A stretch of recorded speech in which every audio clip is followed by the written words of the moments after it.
আসসালামু আলাইকুম। অ্যালগরিদমের এই আমাদের প্লেলিস্টের মধ্যে আমরা বিভিন্ন ধরনের অ্যালগরিদম নিয়ে আলোচনা করব।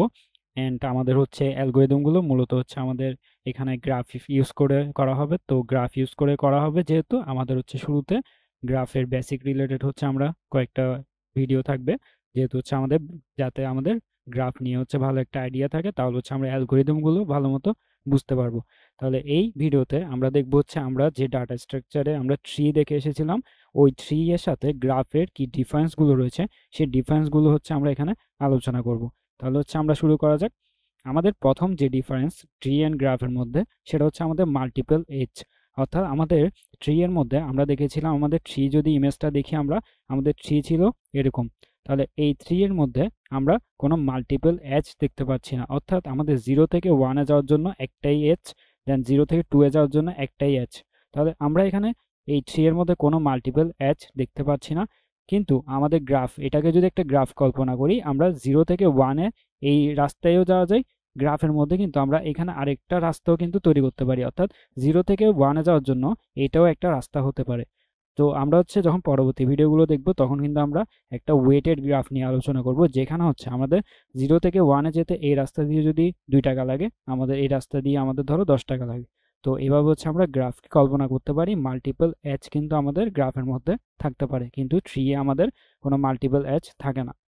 দেন আমাদের সেকেন্ড যে ডিফারেন্স, সেটা মাল্টিপল ওয়ে। অর্থাৎ আমাদের ট্রি এর মধ্যে কোনো মাল্টিপল ওয়ে ছিল না একটা নোড থেকে আরেকটা নোডে যাওয়ার, কিন্তু গ্রাফের মধ্যে মাল্টিপল ওয়ে থাকতে পারে। অর্থাৎ আমাদের একটা যদি ট্রি এটা কল্পনা করি, আমাদের এখানে দেখো 4 এর মধ্যে যাওয়ার জন্য জাস্ট একটাই ওয়ে রয়েছে, 0 থেকে 1 এ যেতে হবে, দেন 1 থেকে 4 এ যেতে হবে। তাহলে এখানে জাস্ট একটাই ওয়ে রয়েছে আমাদের 4 এ যাওয়ার। দেন আমাদের 0 থেকে 1 এ যাওয়ার কয়টা ওয়ে? জাস্ট একটাই ওয়ে। দেন আমাদের তাহলে গ্রাফের মধ্যে আমাদের মাল্টিপল ওয়ে থাকতে পারবে একটা নোড থেকে আরেকটা নোডে যাওয়ার। আমরা যদি এই গ্রাফের ক্ষেত্রে কল্পনা করি, আমাদের 0 থেকে 1 এ যাওয়ার জন্য আগে ছিল জাস্ট একটা ওয়ে, কিন্তু এখন দেখো 0 থেকে 1 এ এই রাস্তায়ও যেতে পারছি, 0 থেকে 2 তে গিয়ে 2 থেকে 1ও কিন্তু আমরা আরেকটা রাস্তা দিয়ে যেতে পারছি। তাহলে আমাদের এখানে ডিফারেন্স কি হলো? ডিফারেন্স হলো মাল্টিপল ওয়ে থাকবে আমাদের একটা গ্রাফের মধ্যে। দেন আমাদের থার্ড যে ডিফারেন্স, সেটা আমাদের এখানে সাইকেল থাকতে পারে। অর্থাৎ গ্রাফের মধ্যে কিন্তু সাইকেল থাকতে পারে, ট্রি এর মধ্যে কোনো ধরনের সাইকেল আমরা দেখতে পাই না।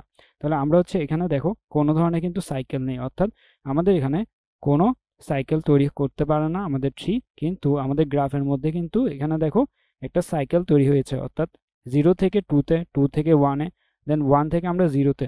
তাহলে আমাদের এখানে একটা সাইকেল তৈরি হয়ে গিয়েছে। তো গ্রাফের মধ্যে কিন্তু এরকম করা পসিবল, আর আমাদের ট্রি এর মধ্যে কিন্তু এই ধরনের কোনো সাইকেল তৈরি হতে পারে না। দেন আমাদের ফোর্থ যে ডিফারেন্স, সেটি এজ ডিরেকশন। অর্থাৎ আমাদের গ্রাফের মধ্যে আমরা ডিরেক্টেড অ্যান্ড আনডিরেক্টেড গ্রাফ ইউজ করতে পারি। আমরা গ্রাফের যখন বেসিক পড়বো, তখন এগুলো নিয়ে আলোচনা করব। তো আপাতত আমাদের ট্রি এর মধ্যে আমরা যদি এইটাকে একটা ট্রি এর কল্পনা করি, তাহলে আমরা দেখতে পাই আমাদের 0 থেকে 2 এর দিকে যাওয়ার জন্য জাস্ট একটাই রাস্তা, এটা 0 থেকে 1 এ যাওয়ার জন্য এটা রাস্তা। তো আমরা ট্রি এর মধ্যে কি করতাম, যে এটাকে 0-কে আমরা পেরেন্ট নোড ধরতাম, অ্যান্ড 1 অ্যান্ড 2-কে আমরা চাইল্ড নোড ধরতাম। তাহলে এখন আমাদের আমরা 0 প্যারেন্ট নোড থেকে চাইল্ড নোডের দিকে যেতে পারি, কিন্তু আমাদের চাইল্ড নোড থেকে কিন্তু প্যারেন্ট নোডের দিকে আমরা যেতে পারতাম না। কিন্তু গ্রাফের ক্ষেত্রে এটা পসিবল। অর্থাৎ আমরা যে কোনো নোড থেকে যে কোনো নোডের দিকে আমরা যেতে পারবো। অর্থাৎ আমরা যদি গ্রাফের ক্ষেত্রে কল্পনা করি, এটা একটা ডিরেক্টেড গ্রাফ। এখানে আমরা 0 থেকে 2-তে যেতে পারছি, অ্যান্ড 2 থেকে 1-এ যেতে পারছি, 1 থেকে কিন্তু আমরা 0-তে আবার যেতে পারছি। তাহলে আমরা এখন যদি ট্রি এর ক্ষেত্রে দেখতাম, আমরা কিন্তু 0 ছিল একটা প্যারেন্ট নোড, কিন্তু গ্রাফের মধ্যে 0 কিন্তু এখানে প্যারেন্ট নোড হিসেবে কাজ করছে না। এখানে সবগুলো নোড ইকুয়াল।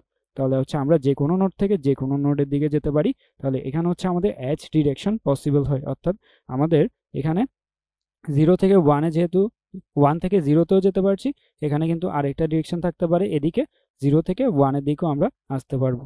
তাহলে এভাবে আমাদের গ্রাফ বিল্ড হয়ে থাকে। তো আমরা এই ভিডিওতে দেখলাম ট্রি অ্যান্ড গ্রাফের মধ্যে যে মেইন পার্থক্যগুলো থাকে সেটা। তো সেকেন্ড ভিডিওতে আমরা দেখবো গ্রাফের যে বেসিকগুলো থাকে সেগুলো নিয়ে।